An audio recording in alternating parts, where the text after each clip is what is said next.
Welcome to another episode of Mahogany and Willow. How's Jeanette today? I'm good. How are you, Tiffany? I'm good, thank you. Good. We are going to talk about trust today. Yes. And all of that, I don't even know what you call it. It's such a wide, huge subject because there's so many levels to it. And I found it to be really interesting with doing the research that we did. And then, of course, bringing your own personal experiences into it. Because, you know, we as humans are very social creatures and we thrive when we have trust in our lives, whether it be with our partners, relationships, work, everything. So it's all encompassing. And it's just something that we kind of take for granted, I think. So what does trust mean to you, Jeanette? Yeah, when we think about trust, it seems such a light subject, but I think you were the one that said that it has a much deeper meaning to you than I think we found a definition, which was a firm belief in the reliability, truth, or strength of someone or something. And I think you said to me that it was kind of a lame definition, Yeah, and had a much deeper meaning to you. So what would that be for you? yeah. Trust is an interesting subject, and it, like we said, it's something different to everyone. But for me, when we talk about trust, it's like something that you build and earn in most people's eyes. And I agree with that to a point. It's something that is not given easily, but something that can be taken away or lost in a blink of an eye. Again, there's other ways of looking at it, but that's the way I see it. Trust is something that once it's broken, it's almost impossible to get back. And we've all had our trust betrayed in our lives and broken by somebody's actions, or that we feel like maybe we did something wrong and broke somebody's trust. Trust to me is multi-layered in the fact that it's more than just, will that person cheat on me? Will that person not cheat on me? Will they lie to me? Will they fight for me? Will they fight for the family? Will the decisions we make as a unit in parenting, will they be cohesive? Will that person have my back? I mean, there's a million things that has to do with trust. But at the same time, we have to trust ourselves and our own judgment as well when it's everyday things, everyday decisions. You know, we're, like I mentioned, we're very social creatures, and we thrive when we have trusting partners, good friends, and family units, and feeling safe in your daily environment, you know, when it comes to doctors, teachers, Uber drivers, you know, anything like that, where we're putting our life in somebody else's hands. People don't think about that when they get into that taxi in the big cities, or get on the bus that takes them to work, or, you know, get on a fishing boat where somebody's guiding them down the Salmon River. I mean, my God, we're putting our life in that person's hands. That's trust, but that's blind trust, because you're just assuming this person has what it takes to get me from point A to point B safe and sound. So it's so funny when you start thinking about it. You could go down a rabbit hole immensely when you think about it. But at the end of the day, trust to me is all about relationships in general, and having mutual trust in each other. Because without trust, you know, where would we be? I can't even imagine. Right. Yeah. Right. What does trust mean to you, Jeanette? Because I know you have a really interesting take on trust in general, so I'm excited to hear it. Yeah, my belief about trust has definitely changed over the years. I know when I was younger, I certainly thought trust was something I either did or didn't have in my close relationships. I mean, it was all kind of externally focused. I thought trust needed to be earned, and I thought it could be broken or taken away as well. I've come to realize, though, that trust is only ever about me and my relationship with myself and with life. I can only trust to the extent that I feel I can, quote unquote, handle what life causes me to experience. If I'm feeling, say, lower vibrational emotions, I have a harder time trusting my own abilities to handle experiences in life and to maybe react favorably to those experiences. Mm-hmm. But when I'm feeling higher vibrational emotions, of course, I trust myself, and I trust my abilities, and I trust my reactions, and everything goes, you know, in a completely different direction. Right. You know? Right. So trust for me is always and only about, can I trust myself to handle life? Can I trust myself to show up the way that I want to show up, versus how maybe this current experience is forcing me to show up? Yeah. So for some people that may not understand vibrational feelings, emotions, all of that, can you explain that? That for me is about, like, say, powerlessness or helplessness, despair, grief. Those are lower vibrational energies. And it doesn't mean that they're negative or anything. They just have a lower frequency. Mm. And those experiences, of course, you can picture attracting experiences that are like that, that make you feel more of that same thing. Higher vibrational emotions are, say, joy and elation and love and all of that. You can imagine how those emotions attract experiences that are similar to that. Right. So yeah, just wherever I can kind of gauge where I'm at by how safe I feel experiencing whatever life throws at me. It's not about me saying I will only trust life if it shows me what I say, is something in specific. Right. It's more about how am I feeling in this moment that is telling me whether I'm going to trust or not. Right. Yeah. And that in itself sets off a whole kind of a flow of how things are going to be. With you talking right there, I was thinking about how I feel when I have a higher vibrational emotion or feeling on something as opposed to the lower one. And then the things that I attract and then how I feel, I'm more open when I am, vibrating at a higher level. And I can feel it, easily. And it comes back to you. The law of attraction, I guess, if you want to call it that, comes back to you in that positive way, or the positive feeling where you give out your more open, trusting, loving vibration. You get more of that back, it seems. And it's something you can really feel. Right. And we don't think about trust. I mean, when you're externally focused on trusting outside of yourself, we kind of miss that key component to what I'm going to experience is going to be the level that I'm at, not the level that this external thing is at. I am going to experience the emotion that I'm at currently. And that's why, for me, seeing trust as solely an internal concept is really valuable, because it's really the only perspective that you have to work with that, to make it better, to practice that skill, those kinds of things. You can't do it if you think it's going to be about an external source at all. Right. When we're just at the mercy of whatever's going on around us, there's no workability. And for me, everything is always about bringing that back to something that I can do something with. Right. And I can only do that from that internal perspective of trust. Right. Yeah. So when people say, you broke my trust, or you betrayed my trust, or I give trust too quickly, or whatever, I mean, what are your thoughts on that? Because I know it's a little different as well. Yeah. For me, it's just about that. I know when I was younger and I had no trust in my abilities to handle life experiences. And from that place, anybody could have affected me in any way at any time. I mean, it literally felt like life was pushing me around. And it's not until you start understanding, probably experience first. Yeah. But then it's about understanding that I can handle some things. I mean, now I'm at a place where I've experienced some things and I can trust that I've lived through them. I've survived. I can deal with them. I can find happiness again. I can find joy again. I can love again. There's all these things that now I know I can handle. Yeah. And if you know you can handle life experiences, you trust whatever shows up, because it's not about trust.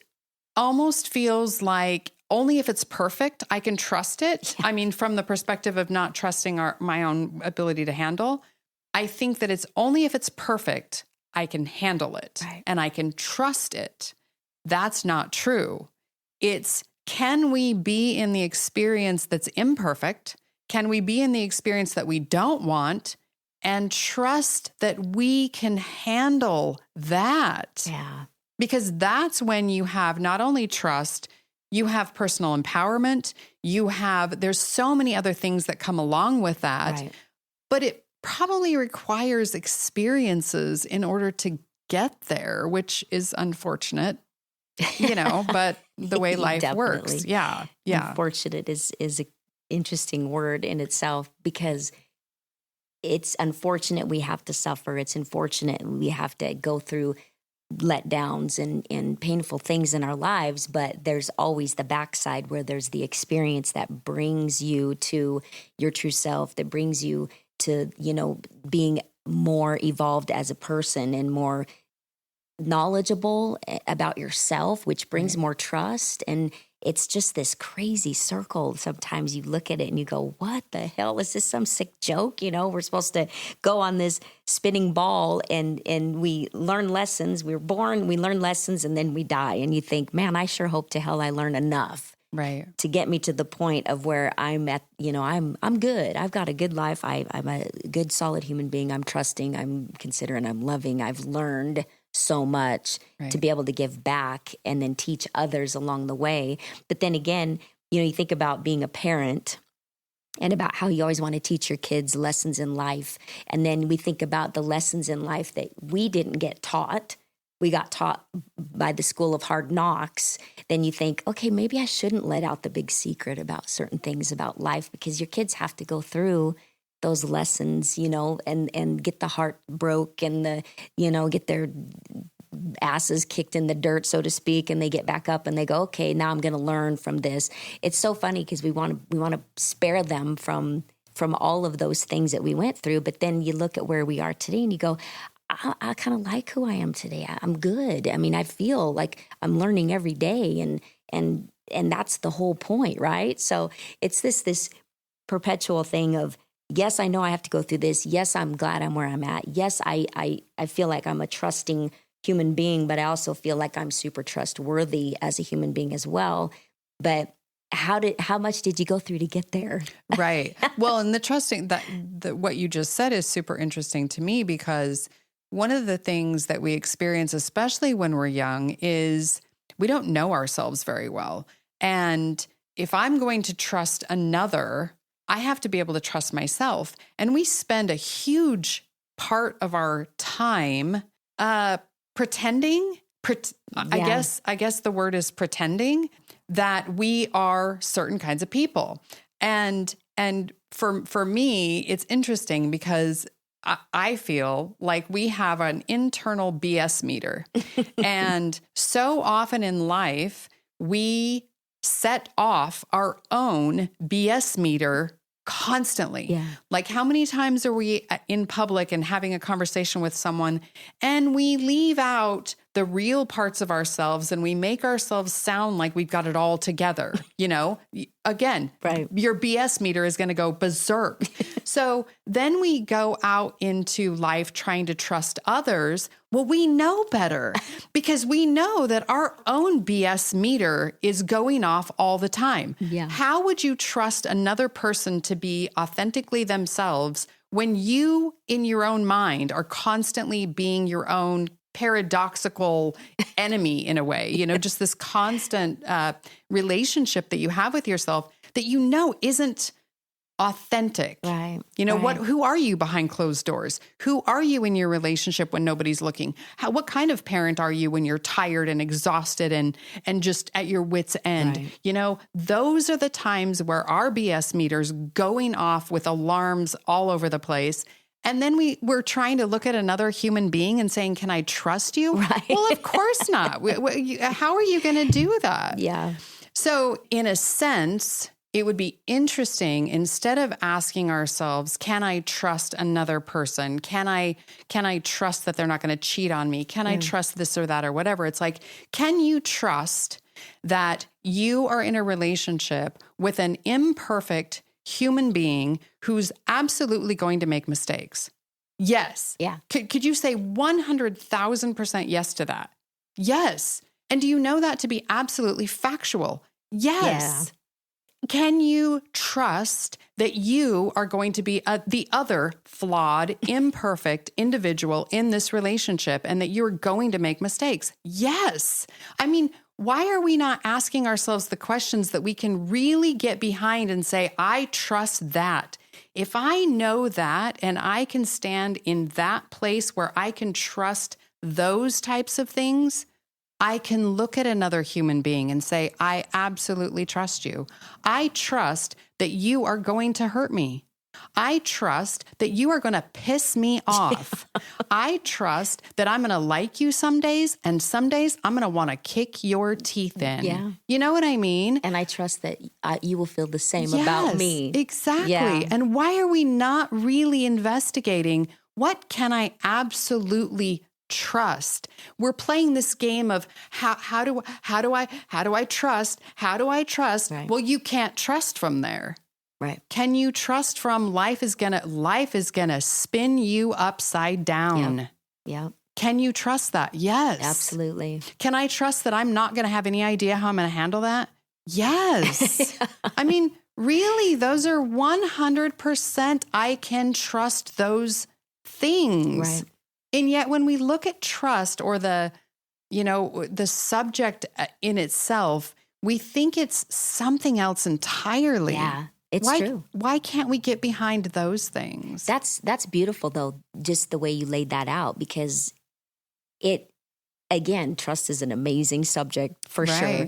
But just you laying that out that way, I was literally in my head going, yes. As you're saying yes, I'm like, yes. Sorry. It's a fact. It's like, you're kidding me, right? Because it's a fact. Yeah. You will disappoint me. I will disappoint you. I will want to kill you one day. You want to kill me. But the next day I wake up and I look at you and I want to marry you and I want to be with you the rest of my life. I wish we had kids together. But then you might look at me and go, but I don't want to marry you. And I'm glad we didn't have kids together. Right. I mean, there's this, but I know that's going to be there. It is every single day of our lives. We wake up with a choice of, are we going to continue doing what we do? Are we going to continue with this relationship? Are we going to continue down this path of building a life together and trust that we will make mistakes and that when we fall on our face and we will piss each other off? That's beautiful. Right. It really is. It's and the same with our families and the same with our own life. You know, we really can get behind that. Am I going to trust that my family dynamics are always going to be there? Absolutely. Yeah. So from that perspective, can I choose every interaction that I'm going to have with my family members, knowing that this could go south? I can trust that. Yeah. I can trust that it could go south. I can trust that it could be fine. Right. But those are things that I can trust absolutely. There's no question in my mind about being able to trust that way. Yeah. Can I trust that some days I'm going to like myself when I wake up in the morning? Can I trust that some days I'm going to feel like I accomplished nothing? Right. Yes. Yeah. Right. But isn't that a good thing? I mean, can't we really see what we can trust? And that's not even looking at it negatively. That's absolute, It's real, fact. Authentic, human. I can trust that things could go wrong and things could go right. Can I trust that I'm going to handle that sometimes and sometimes I'm not? Yes. Right. Can I trust that I'm going to be a basket case every now and then and lose my shit cry like a baby, only to turn around and feel, amazing after the fact. And I can trust that I can start anew. Exactly. And the day is going to start over. And that's really beautiful. And I think that a lot of us take for granted that we can't trust and believe in our own self and our abilities and our own thoughts. And that does actually involve trusting ourselves and our own judgment and giving us credit when we do have feelings and thoughts that may not be aligned, so I guess positively. Right. But you know what? That's okay, because trust in the fact that you will get through it. The day will start over the next morning and you can go forward from there. But trusting that you are a flawed human being. Yes. And that's a beautiful thing. I know. And from that place, the reason that feels so good is because our BS meter is like, oh yeah, you're on it. My BS meter can't is argue not with going that. off. Yeah, it's not going off when I think those things. Yeah. But in every other way that I looked at trust, yeah, my own BS meter is the thing that's in the way because I'm a walking contrast. You know, I have wants and desires that are constantly being bumped into by programming. Everybody does. Yeah. So I'm my own walking contrast. I can't trust myself from the perspective of, are you going to be 100% handling this positively in every moment? No. Right. No. And I don't care how much I pretend otherwise, my BS meter is going to be off the chart. Right. But I can soothe the BS meter completely by saying, am I going to trip and fall? Right. Yes. Right. Am I going to say the wrong thing? Yes. Yeah. I can trust that. Yeah. I can trust that I'm human. But you know what's great is from that perspective, I can look at anyone else and think, I can trust that they're going to be human too. Flawed human right there with me. Yeah, exactly. As you were saying that, I was thinking about how, we talked about resistance a while back and how even though that BS meter could be just pinging in your ear and nobody else can hear it around you, but you're like, all right, yeah, but I'm resisting that little alarm going off and still carrying on this facade, so to speak, that maybe I think they want me to, put forth. I'm putting out this vibe of I've got my shit together. I'm golden. I've whatever it is. Because we all do it every day to a point of, and you see it a lot on social media where there's this constant thing of this is a facade I want to put out. My life is perfect. My relationship is perfect. My body's perfect. My whatever. Yeah. And in the meantime, you're like, okay, but is there a BS meter going off in there? And are they just resisting the fact that, you know what, nobody's going to know? So, but then again, that's not trusting yourself to be an authentically flawed human being. No. Isn't that crazy? You think about it? It is amazing. Yeah. And it tells me why trust is so difficult. Yeah. Because we really don't understand what it even is within ourselves. Yeah. And until we get that, there's just no way to expect the outer world to reflect that back to us. Right. It really is that internal job constantly. Yeah. And that's the only way that I can look at trust and say 100%, like 100%, I get that. That is what I'm going to be. I'm going to show up as a human and I'm going to get a human and I'm going to have a human here. And this is going to be a human and life. Yeah. As much as I spent my entire adult life thinking I had everything set to a point where I had control and life went, oh sister. Yeah. I'll show so you. Sorry. Yeah. Right. But yeah, And now I get, I can trust life because I can trust life to bring on whatever it's going to bring on. Right. And from that place, I can stand in it and let the wind blow however hard it's going to blow. Right, right. And you will stand That's right. at an angle in the wind. Exactly. Or I will ask for help or I will or you'll get blown away. Needed. Exactly. But you'll get back up and you'll start over. Yep. No, that's beautiful. I think that some of our listeners are going to be slightly blown away by the different take on trust because I really think that it's something that people don't think about. Right. It's just beneath that surface. And most of the time we operate on the surface. It's just the way we are. I think the world seems to have shifted in a momentum of you've got a split right down the middle where you have the people that are completely surface because of how everything is social media in your face, whatever. And then you've got this other huge movement of diving beneath the surface and getting down below and diving deep into what makes you tick, health and wellness and all of that. And it has to do with every aspect. Right. If you're going to dive beneath the surface, then dive deep and being able to trust in getting beneath the surface and finding out things that aren't so pretty and that you really don't trust yourself or you really don't trust anyone and trying to figure out how to fix that, build that, and starting with yourself more than anything. Definitely. It's really interesting to see the shifts that are going on. And I love that the shift is happening, but I think that and I always go back to slamming the younger generation. They make it so easy that that I don't think that they trust themselves.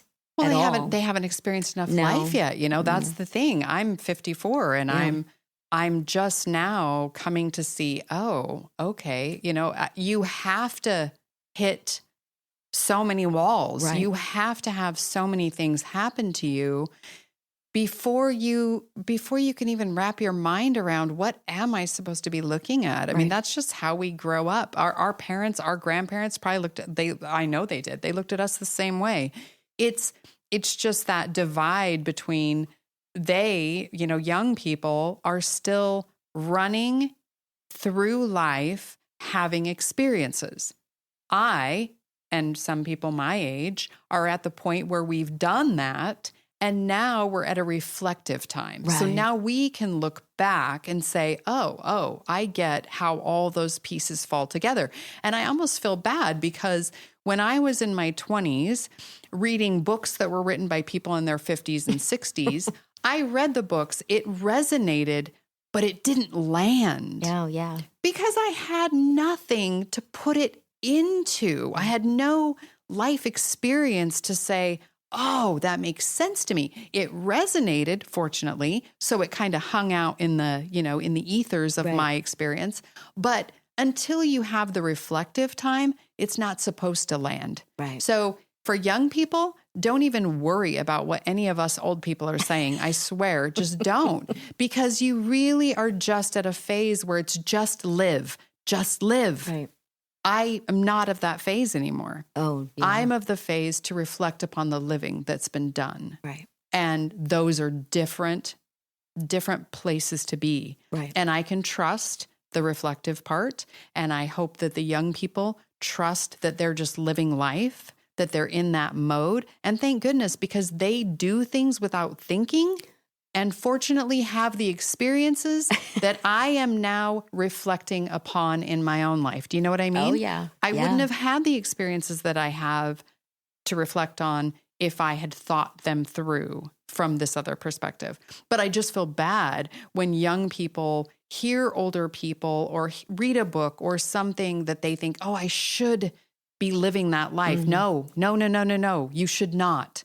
You should be running into as many brick walls as you can, not literally, but you should be having whatever experiences you can because that's what that time of life is. That's what youth is. Right. Thank goodness. Yeah. Yeah. I think that our generation ran into more brick walls though, because we weren't pushed away from the brick wall. We were like, yeah, go run it, hit it hard, baby, and figure it out. And again, I always bash on the younger generation. It's just because they, like I said, make it so easy that there's so many obstacles in the way and, squirrel moments, and they aren't allowed to get hurt.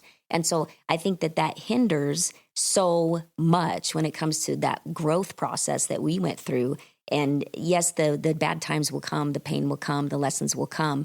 But I just believe that it's a little longer of a process now because we're in such a mode of we don't want our kids to hurt. We don't want them to have any hard knock lessons. It's just coddling, in some ways. So I think that it's a little different timeline than it was for us when we were kids. And I agree that the 50s are a beautiful time for us because of where we are, and reflecting is this what we do every day?